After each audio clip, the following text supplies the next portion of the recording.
हाय दोस्तों, welcome back my new blog. तो दोस्तों मेरे चैनल पे आप सबका स्वागत है। तो दोस्तों कैसे हो आप सब?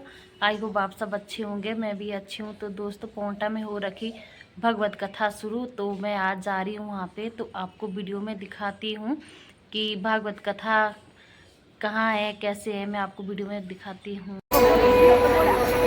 दोस्तों हम यहाँ पहुँच रखे हैं, काफ़ी भीड़ है जो।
जिससे मन किया उससे लड़बड़ी लिए, जिससे मन किया उससे उल्टा बोल दिया।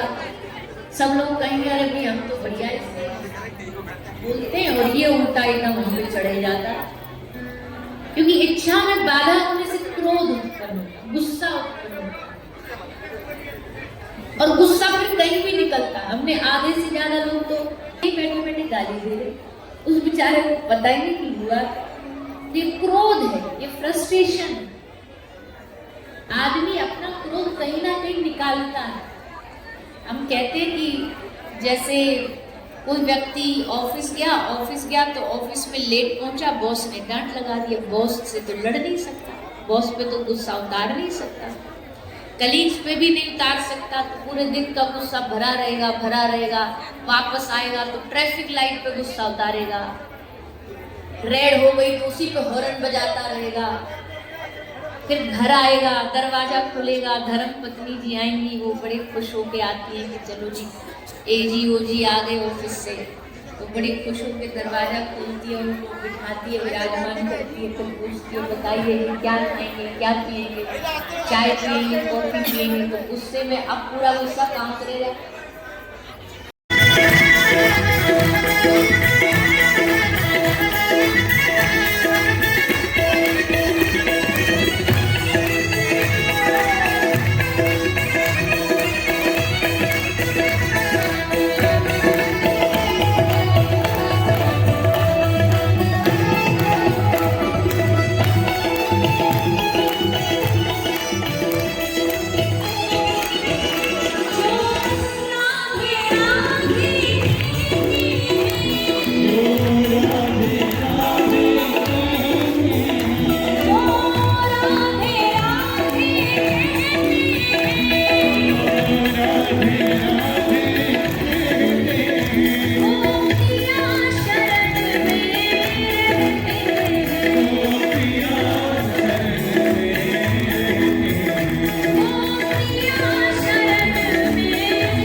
क्रोधात् भवति सम्मोहात्, सम्मोहात् स्मृति विभ्रम।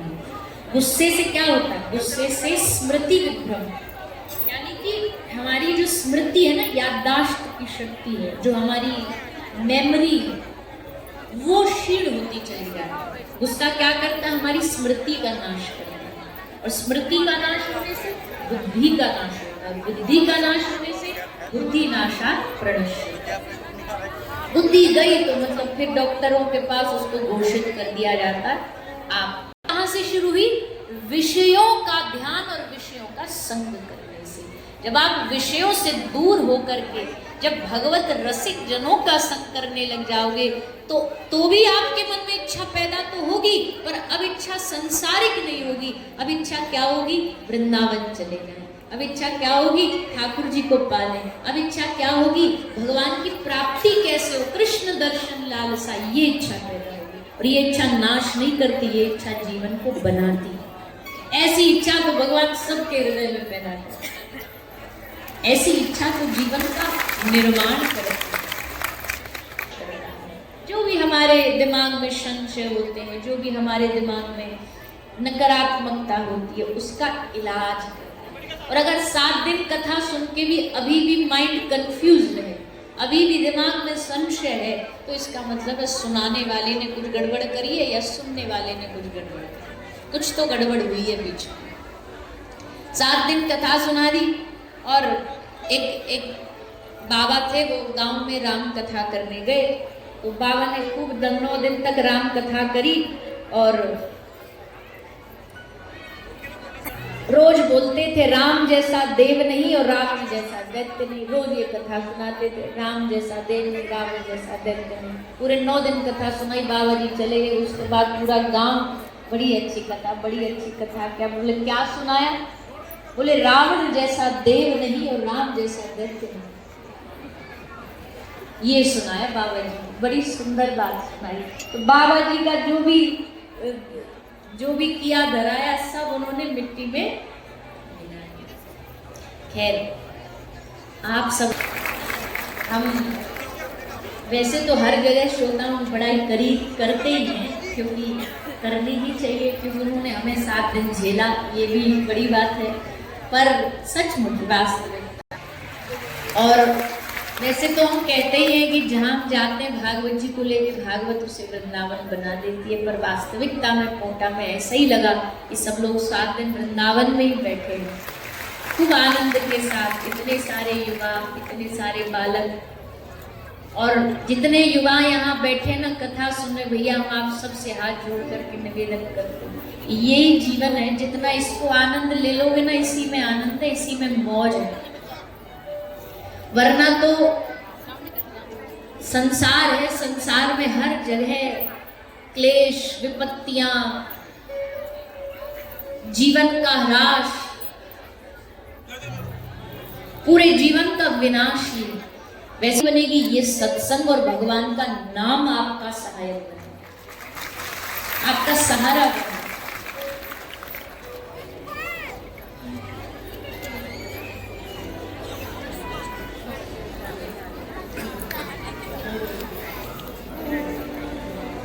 संसार में लोग कहते, अरे युवा सत्संग सुनने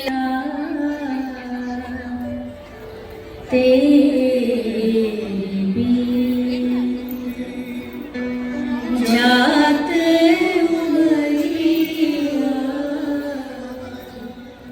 हरि बिना, हरि नाम बिना। जानते हो, बड़ा एहसान है आपका ललिता, ऐसा मत बोल। एक तू ही तो है जो श्री किशोरी जी के सामने मेरा पक्ष रखती थी, मेरी विरह वेदना को शांत कराती थी। ऐसा ना हो। कहाँ है किशोरी जी? जाओ, भीतर विराजमान है। श्याम सुंदर आए, पांव आगे नहीं बढ़ रहे, लेकिन बढ़ते हुए आगे आए। कमर फेरे किशोरी जी बैठी थी। श्याम सुंदर आकर के सीधा श्री किशोरी जी के चरणों में अपना मुकुट रख करके साष्टांग प्रणाम करते हैं। किशोरी जी के चरण पर, हे किशोरी जी, आप तो जानती थी ना कि ये अवतार मिलन का अवतार नहीं है, ये अवतार विरह का अवतार है। आज मैं आपके चरणों में बैठा हूँ, मैं यहाँ रुक नहीं पाऊंगी, मेरा शरीर जलता है, मैं ब्रज की माटी से बाहर जा नहीं सकती। अब ये ब्रजवासियों ने तुम्हें देख लिया, अब हम लौट जाएंगे। लौटने की तैयारी भी हो गई, लेकिन ठाकुर जी की 16,108 रानियां मिलने आई श्री राधा रानी से। रुक्मणी आई। रुक्मणी, ये बात सब जानते हैं कि रुक्मणी भगवान श्री कृष्ण की पत्नी है, कृष्ण से प्रेम करती है, लेकिन अभी तक, लेकिन जब से वो श्री किशोरी जी से मिली ना, उनका प्रेम ठाकुर जी से बढ़कर के श्री राधा रानी के लिए हो गया। उनके चरणों में प्रेम बढ़ गया। हाथ में पात्र में दूध लेकर के आई, श्री किशोरी जी को आकर के कहा, ललिता ने परिचय कराया, किशोरी जी ये श्याम सुंदर की प्रथम रानी है। क्या नाम है इसका? रुक्मणी। कह करके श्री किशोरी जी ने अपने गले से लगा लिया। रुक्मणी ने ऐसा प्रेम न पाया कभी जो आज श्री किशोरी जी से पाया। पहले हृदय में बड़ी ईर्ष्या रहती थी कि क्यों कृष्ण बस राधा राधा राधा राधा कहते रहते हैं, लेकिन आज मिलकर के लगा क्यों राधा बोलते हैं। इतना प्रेम, प्रेम का समुद्र जिनमें बह रहा है। दूध पिया, ठाकुर जी के पास वापस लौटी, सब रानी मिलके रात्रि को ठाकुर जी के चरण दबाए, तो उन चरणों में देखा कि ठाकुर जी के चरणों में मोटे मोटे छाले हुए हैं। हे श्याम सुंदर, कहाँ चले गए थे आप? हे प्रभु, आप कहाँ गए जो आपके चरणों में ये छाले हुए? ठाकुर जी ने कहा, तुम कहाँ गए थे? हम तो दूध लेकर के गए थे, गरम गरम दूध किशोरी जी ने पी लिया। बस उन्होंने पिया और उनका है, पर हृदय में बसा मैं, इसलिए मेरे चरणों में उस दूध के छाले पड़ गए। कौन कहता है कि राधा कृष्ण अलग? ब्रजवासी कहते हैं हम बता रहे हैं, पर ध्यान रखना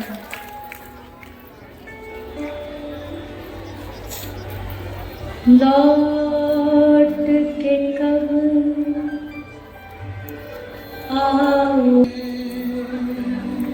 आंसू रोक ना पाए पलके आंसू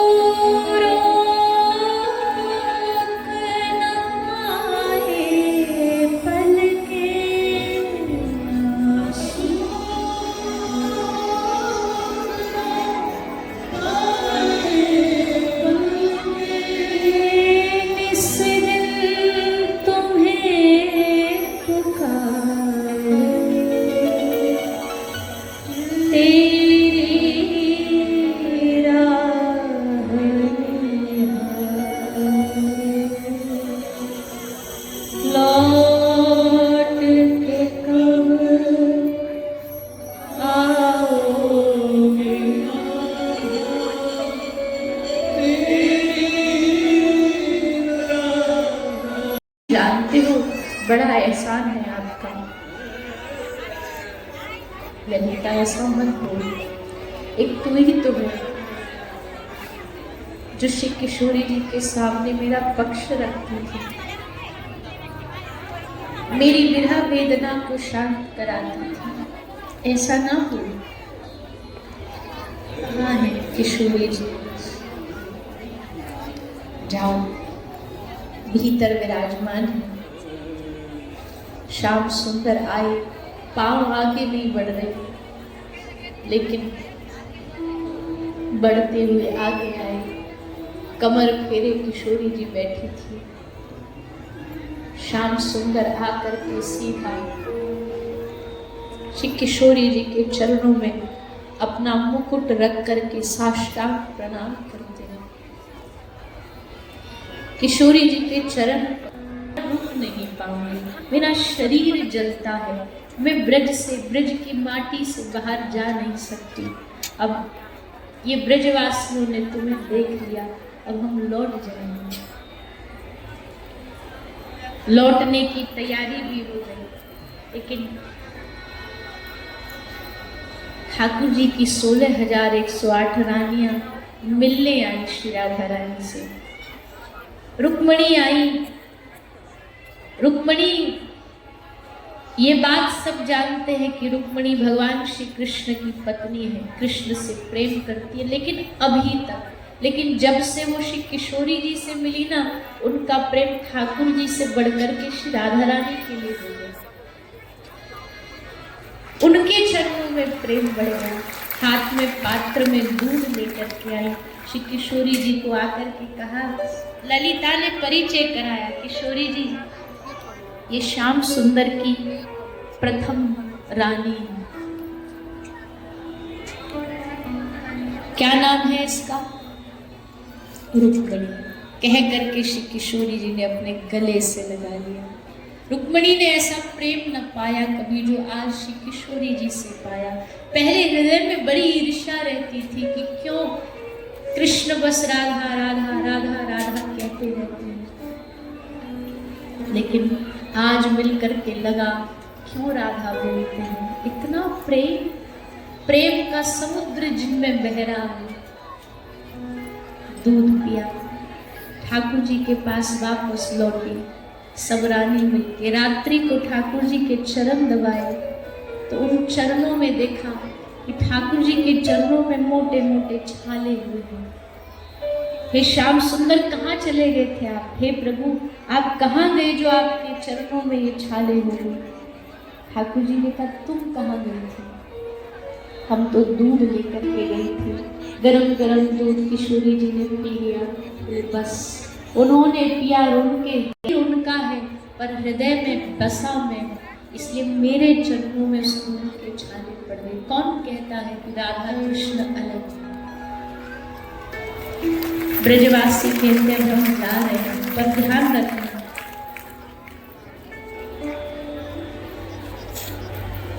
लौट के कब आओ, आंसू रोक ना पाए पलके, आंसू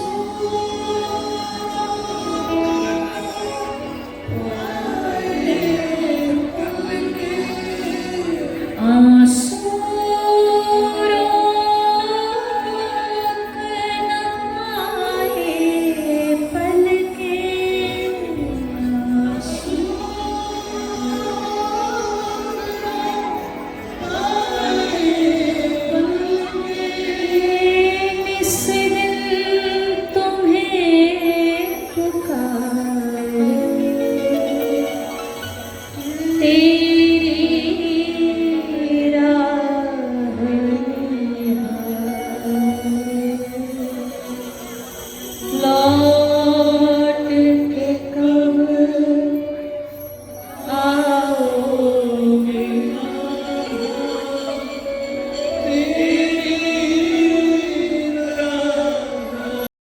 हर हर महादेव समिति, जिनकी ओर से इस सप्त दिवसीय श्रीमद् भागवत कथा में भंडारी की सेवा रही है। एक बार जोरदार तालियों से पूरी समिति का स्वागत। पूरी समिति के द्वारा पूज्य देवी जी को ये स्मृति चिन्ह समर्पित किया जा रहा है। एक बार जोरदार करतल ध्वनि से अभिवादन करें। बोलिए वृंदावन बिहारी लाल की। पूरी समिति जो कि प्रत्येक वर्ष कांवड़ यात्रा में भी अपनी सेवाएं समर्पित करते हैं, और इस कथा में भी जिनकी ओर से भंडारी की सेवा रही, मैं बहुत धन्यवाद देता हूं पूरी समिति को। बहुत बहुत स्वागत, बहुत बहुत सम्मान। साथ ही निवेदन करेंगे सम्मानीय किरण गर्ग जी, विदित गर्ग जी करनाल से हमारे बीच पधारे हैं। पूज्य देवी जी से आशीर्वाद ग्रहण करेंगे, उनके प्रणाम करेंगे। आज विगत 7 दिवसों से तो ये भी यहाँ है। साथ ही बजरंग दल के उन सभी पदाधिकारी जनों द्वारा भी पूज्य देवी जी को ये स्मृति चिन्ह समर्पित किया जा रहा है और पूज्य देवी जी का आशीर्वाद आप प्राप्त कर रहे हैं।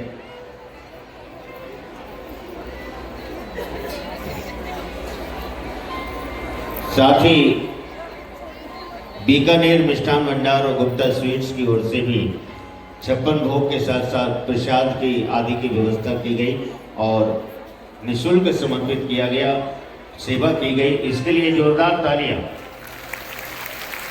पूरे बजरंग दल के द्वारा भी इस कार्यक्रम में सेवाएं समर्पित की गई। एक बार पूरे बजरंग दल के लिए जोरदार तालियों से अभिवादन करें। विगत 7 दिवसों से हम पूज्य देवी जी का पावन अमृतमय सानिध्य प्राप्त कर रहे हैं और उन्हीं की सुमधुर वाणी से इतनी दिव्य रसमय आनंदमय कथा का रसा स्वागत करते हुए अपने जीवन को धन्य कर रहे हैं। आज कथा का विश्राम दिवस है, विश्राम वेला है और आज की पावन कथा हम सभी श्रवण करेंगे। उससे पहले कुछ पावन निवेदन आप सभी से पुनः पूज्य देवी जी के पावन सानिध्य में 22 से 28 नवंबर 2026 ब्रज 84 कोष यात्रा, जो कि संपूर्ण यात्रा वाहनों के द्वारा की जाएगी, जिसमें आपके रहने की, भोजन प्रसादी की संपूर्ण व्यवस्था रहेगी। आज का और समय है, जो भी भक्तजन रजिस्ट्रेशन कराना चाहते हैं, निवेदन है शीघ्रता से हमारे कार्यालय में संपर्क करेंगे और अपना रजिस्ट्रेशन कराएंगे। एक बार जोरदार तालियों से सम्मान संकीर्तन यात्रा का ये मोमेंट तो आप श्री के द्वारा समर्पित किया जा रहा है। बहुत बहुत धन्यवाद। तो आप सभी से निवेदन, जो भी ब्रज यात्रा में सम्मिलित होना चाहते हैं, निवेदन शीघ्रता से अपना रजिस्ट्रेशन करा देंगे। साथ ही अनंतनाद स्पिरिचुअल लाइव कॉन्सर्ट, जो कि पूज्य देवी जी के पावन सानिध्य में मुंबई की धरती से बहुत जल्द इसका शुभारंभ होने जा रहा है। भगवान श्री राधे गोविंद के भजन कीर्तन संकीर्तन की अद्भुत अनुपम श्रृंखला, जो आपको मानसिक शांति के साथ साथ आध्यात्मिक बल भी देगी और आपकी भक्ति को सुदृढ़ करेगी। आप सभी इस कॉन्सर्ट से जुड़ें और अपने परिवार प्रियजनों को भी जोड़ें। साथ ही अपने गांव, नगर, शहर में इस प्रकार के कॉन्सर्ट के लिए, आयोजन के लिए आप संपर्क करें। और साथ ही निवेदन है, इस कॉन्सर्ट के माध्यम से आप सभी अपने जीवन को धन्य करेंगे, जिसकी अपडेट पूज्य देवी जी के सोशल अकाउंट पर आप सभी प्राप्त कर सकेंगे। मेरा गांव मेरा देश एक सहारा संस्था अनुराग गुप्ता जी की ओर से ये मोमेंट समर्पित किया गया। बहुत बहुत धन्यवाद। साथ ही पूज्य देवी जी के पावन सानिध्य में जो विश्व का पहला सर्व सुविधा युक्त अत्याधुनिकता से परिपूर्ण बहुमंजिला हॉस्पिटल निर्माणाधीन है, इसके निर्माण में भी आप विशेष सहयोगी सदस्य बन सकते हैं। अपने CSR फंड के माध्यम से भी इस बिल्डिंग के निर्माण में आप अपना पावन सहयोग समर्पित कर सकते हैं। और जो भी भक्तजन जुड़ना चाहें, निवेदन है, आज विश्राम दिवस है, आप हमारे कार्यालय में शीघ्रता से संपर्क करेंगे और अपनी पावन सेवा या अपना निवेदन हम तक पहुँचाएंगे। आज पूज्य देवी जी की विदाई के पावन अवसर पर आप सभी गौ सेवा करें और हम सभी महाआरती में सम्मिलित होंगे। उस समय आप सभी व्यवस्था बनाए रखेंगे, सावधानी रखेंगे, क्योंकि सभी के हाथ में दीपक होगा, तो सभी सावधानी के साथ महाआरती में सम्मिलित होंगे और अपने जीवन को धन्य करेंगे। आइए हम सभी आज की पावन कथा में प्रवेश करें। पूज्य देवी जी के पावन कमल चरणों में श्रद्धा में नमन करते हुए कथा के लिए निवेदन करेंगे। एक बार सभी लोग दोनों हाथ उठा के जोरदार जयकारा बोलिए वृंदावन बिहारी लाल की, श्री राधे गोविंद सरकार की जय। श्री कृष्णा, जय गौ माता।